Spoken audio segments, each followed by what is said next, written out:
அனைவருக்கும் வணக்கம். நியமம் தற்சார்பு அங்காடி பெரம்பலூர். ஒரு தேசிய நெடுஞ்சாலையில ஒரு 60 வயது மதிக்கத்தக்க ஒரு பெண்மணி நின்றுட்டு இருக்காங்க. போற வர வண்டி எல்லாம் கை நீட்டி நிப்பாட்டிக்கிட்டு இருக்காங்க. ஆனா ஒருத்தருமே போற வேகத்துல கவனிக்காம போய்கிட்டே இருக்காங்க. இந்த அம்மாவுக்கு என்ன பண்றதுன்னே தெரியல. அப்ப இது எல்லாத்தையும் எதிர்த்தாப்புல ஒருத்தர் சைக்கிள்ல வரவரு கவனிச்சுக்கிட்டே வராரு. அவரை பார்த்து அந்த அம்மாவை கடந்தும் போயிடுறாரு.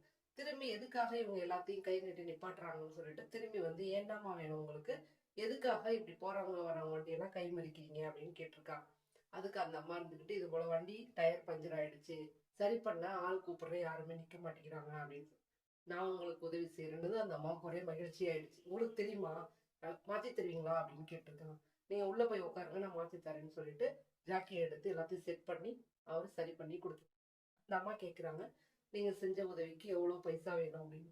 கண்டிப்பா எனக்கு வேணாமா, கடவுள் எனக்கு ஓரளவுக்கு ஒரு டீ கடை வச்சிருக்கேன், அதுல வருமானம் வருது, என்னோட வருமானமே எனக்கு போதுமானது, ஒண்ணுமே இல்லாம அடிப்படை வசதி கூட இல்லாத மக்களுக்கு போய் இந்த பணத்தை கொடுங்க அப்படின்னு சொல்லிட்டு அவர் திரும்பி பார்க்காம அங்க இருந்து கடந்து போயிடுறாரு.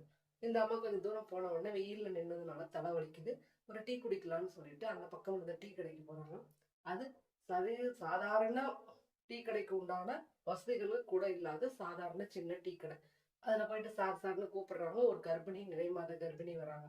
அவங்க கிட்ட டீ வேணும் அப்படின்னு கேக்குறாங்க. கண்டிப்பா போட்டு தரேம்மான்னு போட்டும் கொடுக்குறாங்க. திருப்பி அவங்க குடிச்சிட்டு இருக்கிறதுக்காட்டி இவங்க வெளியே போயிடுறாங்க. இந்த அம்மா ஒரு 5000 ரூபாய் பணத்தை எண்ணி, அவர் சொன்னார் இல்லையா ஏழைகளுக்கு கொடுக்க சொல்லி, அந்த பணத்தை கணக்கு பண்ணி அந்த இடத்துல வச்சுட்டு கிளம்பிடுறாங்க. இதை வந்து பாக்குற கர்ப்பிணி பெண்ணுக்கு இவங்க மறந்து வச்சுட்டு போயிட்டாங்களான்னு தேடி பாக்குறாங்க. ஒரு பக்கமும் அவங்க இல்லை. எல்லா பணத்தையும் எண்ணி பாக்குறாங்க, 5000 ரூபாய் இருக்கு. அவங்களுக்கு ஒரு பக்கம் மகிழ்ச்சி வேற. அவங்க நிறைமாத கர்ப்பிணிங்கிறதுனால பிரசவ செலவுக்கு அவங்க வீட்டுக்காரு பணம் இல்லாத அவதிப்பட்டுக்கிட்டு இருக்காரு. இந்த பணத்தை கொண்டு போய் கொடுத்து பார்ப்போம் அப்படின்னு அவர் போய் பாக்குறாங்க. அவர் நிம்மதியா தூங்கிக்கிட்டு இருக்காரு. அவரை பார்த்த உடனே இந்த அம்மாவுக்கு ஒரே மகிழ்ச்சி, அமைதியா நின்றுட்டே இருக்காங்க. அவர் யாரும் இல்ல, அந்த அம்மாவுக்கு டயர் மாத்தி கொடுத்த அந்த நபர். ஒரு சிலருக்கு செய்யப்படுகின்ற உதவி எந்த சமயம்னாலும் அப்பயோ இல்லை பின்னாடியோ பணமாவோ உதவியாவோ நமக்கு திரும்பி வரும் அப்படின்னு எதிர்பார்த்து செய்கிற உதவி உதவியே கிடையாது. எந்த பிரதிபலனும் எதிர்பார்க்காம செய்கிற உதவி தான் மிகவும் மகத்துவமானது. நன்றி, வணக்கம்.